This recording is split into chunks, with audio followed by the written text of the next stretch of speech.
New footage just leaked showing former college football star Quaydarius Davis in a violent altercation with his ex-girlfriend, and it's going viral very fast. The video, reportedly captured outside Jayuna Monai's apartment on April 12, 2025, appears to show Davis choking her and dragging her across the hallway. Now, with Davis under arrest and the footage spreading like wildfire, the call for justice is getting louder. What really happened that night, and what led to this moment? Let's break it all down. The shocking incident and immediate aftermath. On April 12, 2025, security camera footage allegedly showing former college football player Quaydarius Davis assaulting his ex-girlfriend, Jayuna Monai, went viral across multiple platforms, leaving the sports world and general public in shock. The footage in question was captured at approximately 1:58 a.m. on April 12, 2025, outside Jayuna Monai's apartment in Tulsa, Oklahoma. The video, recorded by neighbor security cameras, reportedly shows Davis physically assaulting Monai, with the most disturbing aspect being footage of him allegedly choking her until she lost consciousness and then dragging her limp body to the side. The video was initially shared on X, formerly known as Twitter, by an account called Raindrops Media, and rapidly spread across various social media platforms. The severity of what was depicted in the footage immediately triggered public outrage, with many viewers expressing shock and calling for serious consequences. According to reports, the confrontation occurred shortly after Monai had ended her relationship with Davis. In her own statements on social media, Monai explained that she had initiated the breakup due to what she described as many red flags in their relationship. Monai later took to X to confirm the authenticity of the footage and provide more context about the alleged assault. She stated unequivocally, "Domestic violence is never okay. This man choked me until I passed out and peed on myself. He kicked my door down, punched me numerous times, all because I didn't want to be with him anymore." This statement paints a frightening picture of the events that transpired after her decision to end the relationship. What makes this case particularly noteworthy is not just the severity of the alleged assault, but also the wealth of evidence that appears to support Monai's claims. In her social media post, she emphasized that multiple security cameras had captured the incident, stating, "My downstairs neighbors got cameras, my upstairs neighbors got cameras pointed directly towards my door. Everything is captured." This level of documentation is unfortunately rare in domestic violence cases, which often occur behind closed doors. Monai also confirmed that both she and her neighbors contacted law enforcement immediately following the incident. The prompt reporting and available video evidence would typically strengthen any potential legal case.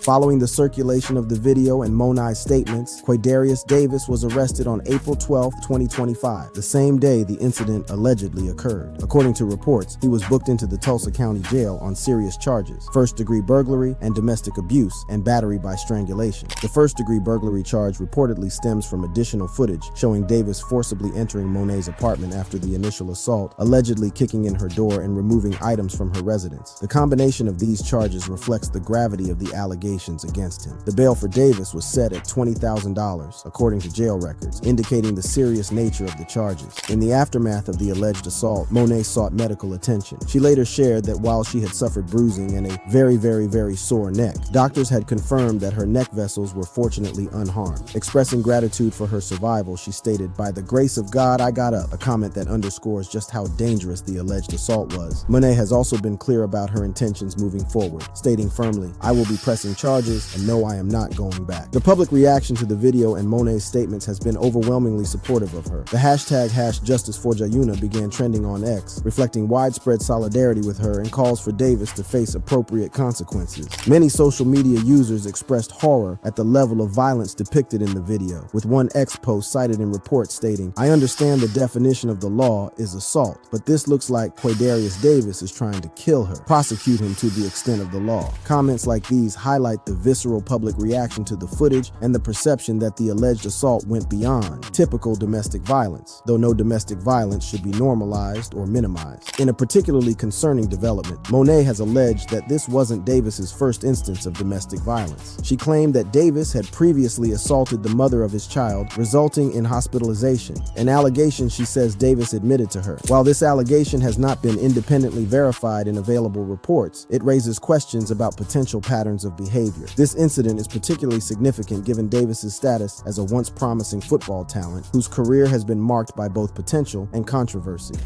Quaydarius Davis's background and football career trajectory.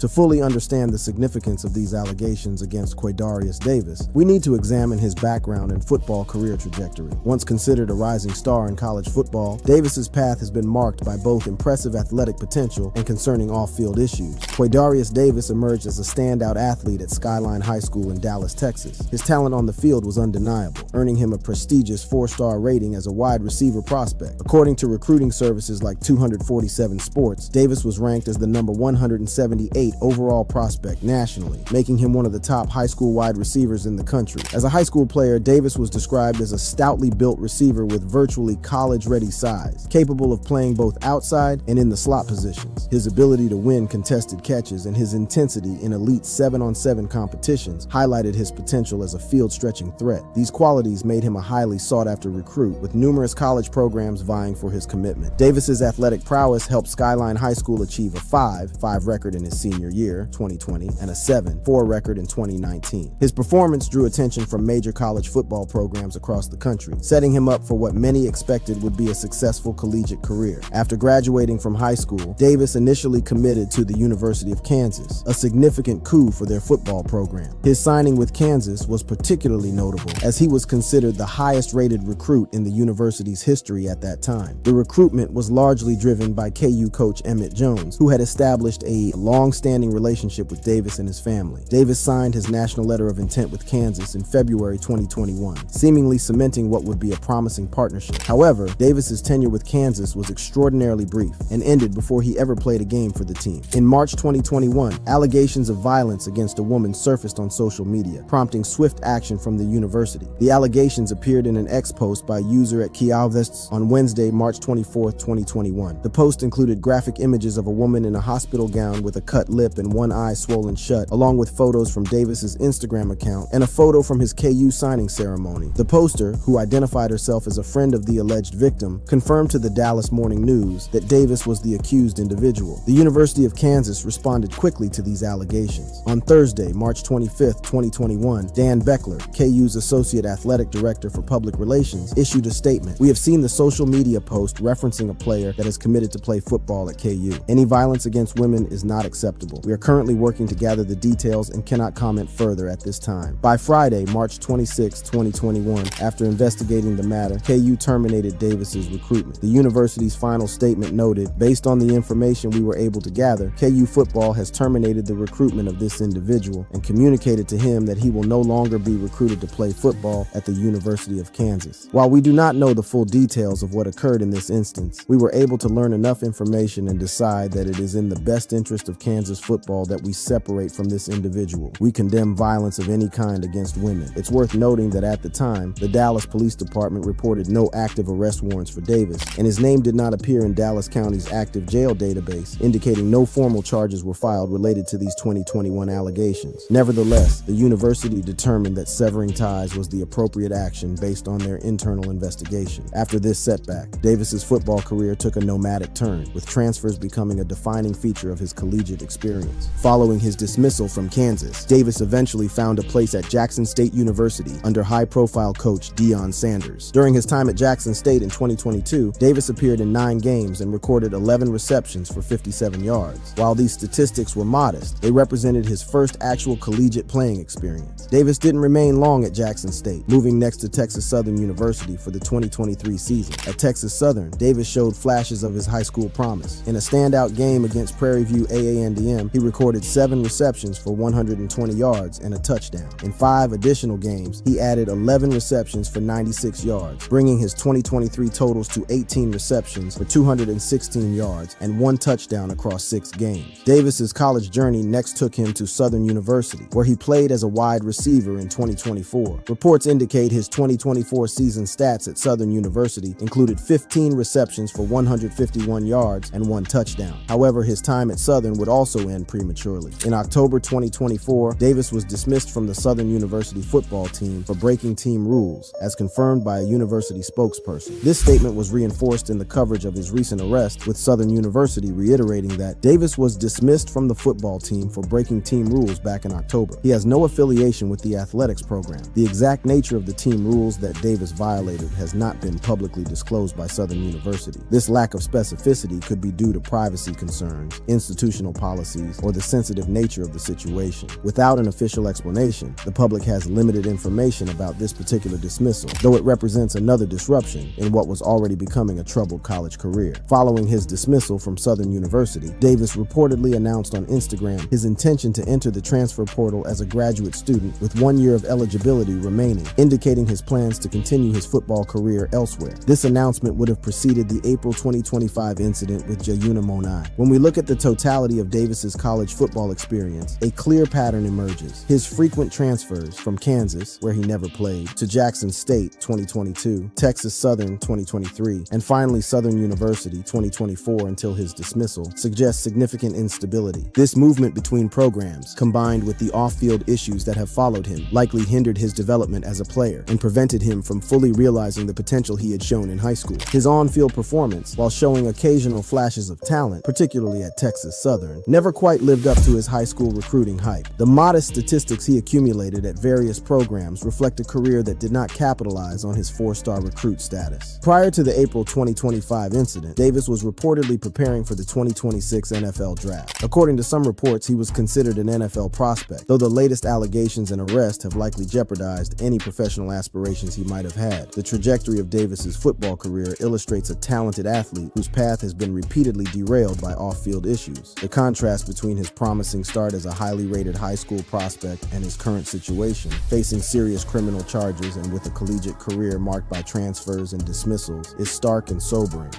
Legal consequences. Let's first examine the potential legal ramifications for Davis based on the charges he's currently facing. Davis was arrested on April 12, 2025 in Tulsa, Oklahoma on charges of first-degree burglary and domestic abuse and battery by strangulation. These are serious felony charges under Oklahoma law, each carrying significant penalties if he is convicted. Under Oklahoma law, first-degree burglary is defined under Title 21, Section 1431, as breaking into and entering a dwelling where a human being is present with intent to commit a crime. This can include forcibly bursting or breaking the door, which aligns with allegations that Davis kicked in Monet's door. The penalty for first-degree burglary in Oklahoma, as per Section 1436, is imprisonment for 7 to 20 years. Domestic abuse by strangulation is defined under Title 21, Section 644J, as assault and battery with intent to cause great bodily harm by strangulation or attempted strangulation against an intimate partner. For a first offense, the penalty is 1 to 3 years in prison or a fine up to $3,000 or both. For a second or subsequent offense, it increases to 3 to 10 years or a fine up to $20,000 or both. Based on these charges and the evidence reportedly available, Davis could be facing substantial prison time if convicted. As of April 16, 2025, the legal process is still in its early stages, with no updates beyond the initial arrest reported on April 12th and 13th, 2025. The case is likely in the preliminary stages, with next steps including an arraignment where charges are formally read and Davis enters a plea. Given the circumstances surrounding this case, particularly the existence of video evidence and Monai's stated intention to press charges, several potential legal outcomes are possible. The most likely outcomes include either a conviction at trial or a plea deal, given the strength of the evidence against Davis. In cases with compelling evidence, defendants and their legal teams often negotiate plea deals to secure reduced charges or lighter sentences. However, given the severity of the alleged assault and the charges filed, even a plea deal could result in significant penalties. Less likely outcomes would include an acquittal or dismissal of charges, which would require either significant challenges to the video evidence or procedural errors in the prosecution's case. Given the existence of security camera footage from multiple angles and Monai's cooperation as the alleged victim, these outcomes appear highly improbable. Beyond the legal consequences, the allegations and arrest will almost certainly have profound implications for Davis's football career. To better understand these potential impacts, let's examine several case studies of football players who have faced similar allegations and the varied ways these situations affected their careers. Perhaps the most infamous case of a football player's career being destroyed by domestic violence allegations is that of Ray Rice. In February 2014, Rice, a running back for the Baltimore Ravens, was arrested after an altercation with his then-fiancée, Jan Palmer, at an Atlantic City casino. Initially, the NFL suspended Rice for just 2 games, a punishment widely criticized as too lenient. However, the situation changed dramatically in September 2014 when TMZ released security camera footage showing Rice punching Palmer in an elevator, knocking her unconscious, and then dragging pushing her limp body out of the elevator. The graphic nature of the video sparked intense public outrage. In response to the video and public pressure, the Ravens terminated Rice's contract, and the NFL suspended him indefinitely. Despite winning an appeal of his indefinite suspension in November 2014, Rice never played in the NFL again. At age 27, his football career was effectively over. In contrast to Rice, Greg Hardy, a defensive end for the Carolina Panthers, was arrested in May 2014 after allegedly assaulting his ex-girlfriend, Nicole Holder. He was found guilty by a judge in a bench trial, but under North Carolina law, he was entitled to a jury trial, which would have essentially restarted the case. The case was ultimately dismissed when Holder stopped cooperating with prosecutors after reportedly reaching a civil settlement with Hardy. Despite the dismissal, Hardy faced NFL discipline. He was initially placed on the commissioner's exempt list and later suspended for 10 games, reduced to 4 on appeal. The Panthers did not re-sign Hardy after the 2014 season, but the Dallas Cowboys signed him to a 1-year deal for the 2015 season. Hardy's NFL career effectively ended after his season with the Cowboys, though this was due to a combination of factors including his off-field issues and declining performance. In 2016, Deadspin published police photographs showing Holder's injuries, which reignited public outrage. Hardy later transitioned to mixed martial arts. When comparing Davis's situation to other high-profile cases in football, several important factors come into play that could heavily shape his future in the sport. One of the most impactful elements is the presence of video evidence. Just like in the cases of Ray Rice and Greg Hardy, Davis's alleged assault was reportedly captured on camera. This kind of visual documentation tends to provoke stronger public backlash and quicker institutional action than allegations without such evidence. Simply put, when people can see what happened, the pressure on teams and leagues to respond increases significantly. Another major consideration is Davis's current position in his career. Without an established professional career or proven star power, he lacks the leverage and public goodwill that sometimes protect high-profile players from immediate fallout. This puts him at a disadvantage in terms of securing second chances. In addition, Davis's history raises red flags. He was previously dismissed from the University of Kansas in 2021 due to allegations, and again from Southern University in October 2024. This track record suggests a troubling pattern of behavior that schools and teams may see as too risky to overlook, especially in today's climate where institutional accountability is under a microscope. Finally, the severity of the current charges cannot be ignored. Davis is facing first-degree burglary and domestic abuse by strangulation, extremely serious accusations made even more alarming by reports that the alleged victim lost consciousness. These details elevate the case beyond a standard disciplinary issue and into a legal and moral territory that could make any future in football much harder to pursue. Given these factors, Davis's football prospects appear bleak. Unlike established NFL stars with proven performance records, Davis is a college player with a troubled history who has already been dismissed from multiple programs. The combination of serious criminal charges, the existence of video evidence, and his prior dismissals makes it highly unlikely that any college program would take a chance on him, regardless of how his legal case unfolds. As for NFL prospects, the league has become increasingly scrutinizing of domestic violence issues since implementing stricter policies in 2014. While some established NFL players have weathered domestic violence allegations with minimal career impact, NFL teams are typically more hesitant to draft players with known histories of such behavior. The risk-reward calculation simply doesn't favor taking a chance on a player who brings such significant potential liabilities, especially when that player hasn't yet established themselves at the professional level. Looking at the case studies, Mixon's situation might seem to offer some hope. He was drafted despite video evidence of violence against a woman. However, key differences exist. Mixon's incident occurred when he was a freshman. He served his suspension and returned to play 2 successful seasons at Oklahoma, and he had undeniable first-round talent. Davis, in contrast, has had multiple issues across different institutions and has not established himself as an elite talent that would justify the risk. Beyond the specific implications for Davis's legal situation and career, this case highlights several broader issues worth considering. First, the case raises questions about how colleges and universities handle recruitment and retention of athletes with concerning behavioral histories. Davis's path through multiple institutions, from Kansas, where he was dismissed before playing, to Jackson State, Texas Southern, and finally Southern University, suggests that despite previous allegations, he continued to find opportunities in college football. This pattern points to potential gaps in how athletic programs vet recruits and monitor behavior, particularly in cases of transfers following misconduct allegations. Second, the incident highlights the prevalence of domestic violence issues in sports. Over the last 14 years, there have been 87 arrests involving 80 NFL players for domestic violence, with football players accounting for 14% of nationally reported criminal cases involving athletes. These statistics suggest a systemic issue that requires ongoing attention and intervention. A comprehensive study by Dr. Daniel Silovsky at Middlesex University found that arrests for violence against women had a negligible impact on most NFL careers, with on-field performance being a more significant factor in determining outcomes. This finding suggests that while institutional policies against domestic violence exist, their implementation often prioritizes athletic talent over character concerns, a troubling reality that victims' advocates continue to challenge. As this case progresses through the legal system, it will likely continue to generate discussion about the accountability of athletes, the effectiveness of institutional responses to domestic violence allegations, and the importance of supporting survivors. While the full resolution of Davis's legal situation may take months, the immediate consequences for his reputation and career prospects are already apparent. If you enjoyed this video, click on one of the cards on your screen to see more videos like this.